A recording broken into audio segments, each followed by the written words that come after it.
जय जगन्नाथ। अयोध्या हारने और उड़ीसा जीतने के बाद पूरी पार्टी ने राम को छोड़ दिया है। इसीलिए जब अयोध्या का विकास तार-तार हुआ और राम मंदिर छू रहा था, तब कोई रिएक्शन नहीं दिखाई दी पार्टी के दिलजले कार्यकर्ता राधेलाल पंडित जी को छोड़कर। कहने लगे, एक अविनाशी को छोड़कर सब कुछ विनाशी है। सड़क हो, पुल हो या 500 साल के इंतजार के बाद बना राम मंदिर। कभी राम उनके आराध्य थे, अब शिवाजी महाराज हो गए हैं। उन्हें सुधारते हुए लच्छू सेठ ने कहा, राम उनके नहीं, वे राम के आराध्य थे। आखिर राम को वे ही तो लाए हैं। पंडित जी ने उनकी बात को अनसुना करते हुए कहा, जब शिवाजी महाराज और उनके भक्तों से माफी मांग ली तो एक बार रामलला और उनके भक्तों से भी मांग लेते, या लोकसभा चुनाव का इंतजार करना पड़ेगा। माना सब ऋषियों के भक्त नहीं है, पर रामलला के तो हैं प्रभु। राधेलाल पंडित जी इन दिनों मार्गदर्शक मंडल में हैं। लोग उनकी बात को सीरियस नहीं लेते। लच्छू सेठ ने जवाब दिया, वेदों में लिखा है, नव सृजन के लिए विध्वंस जरूरी है। जब पुराना टूटेगा तभी नया बनेगा। यही विकसित भारत का रास्ता है। आप क्या सोचते हैं, शेरशाह सूरी की तरह जीटी रोड बनवाएं या शाहजहां की तरह लाल किला जो आज भी कायम है? पंडित जी बोले, तुम ठेकेदार हो, यही विकास चाहते हो? सेठ जी बोले, हाँ, तभी इलेक्टोरल बॉन्ड खरीद पाते। प्रभु, लगता है ये योगी बाबा आपसे आगे निकलना चाहते हैं।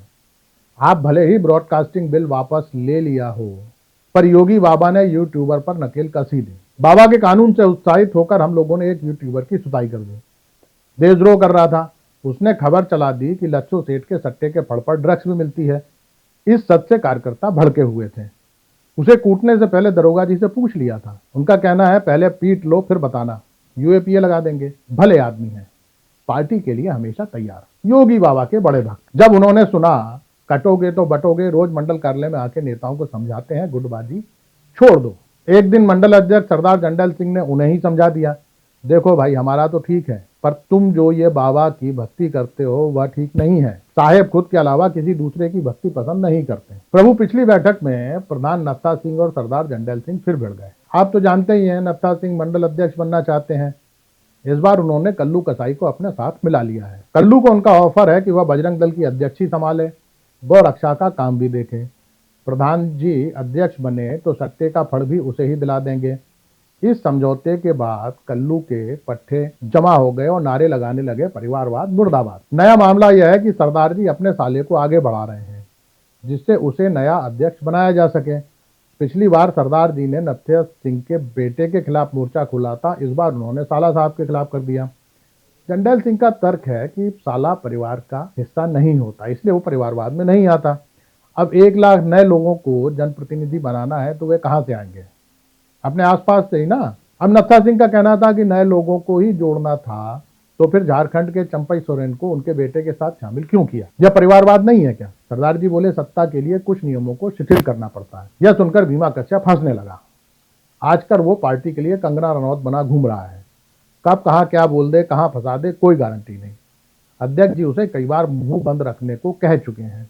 भीमा बोला, किसी को भी ले आना, आप पार्टी वाले को छोड़कर। केजरीवाल जेल में रहकर भी अपने लोगों को सपने में डराकर वापस ले जाता है। इधर बहस चल रही थी, तभी भोला जाटव ने तमाकू घिसते हुए कल्लू कसाई से पूछा, भैया, ये अपनी ईडी और सीबीआई की बड़ी दहशत है। कल्लू ने सवाल किया, क्या हुआ? भीमा बोला, देखो, जय शाह आईसीसी का चेयरमैन बन गया, वह भी निर्विरोध। अब क्रिकेट में है तो परिवारवाद के आरोप से भी मुक्त। एक हमें देखो, इतने सालों से लाठियां भांज रहे हैं, फिर भी दरी ही बिछा रहे हैं। लगता है दूसरे देशों के क्रिकेट कंट्रोल बोर्ड के अध्यक्षों की फाइल भी अपने शाह साहब ने दबा रखी है। प्रभु, ये राष्ट्रपति द्रौपदी मुर्मू के बयान से कार्यकर्ताओं का मनोबल बढ़ गया है। उन्होंने बंगाल की घटना के बाद कहा कि वे डरी हुई हैं।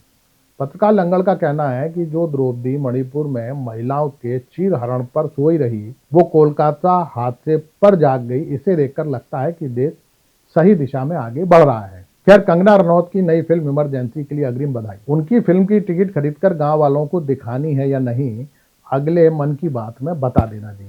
शेष कुशल आपका भक्त सेवक राम। नमस्कार।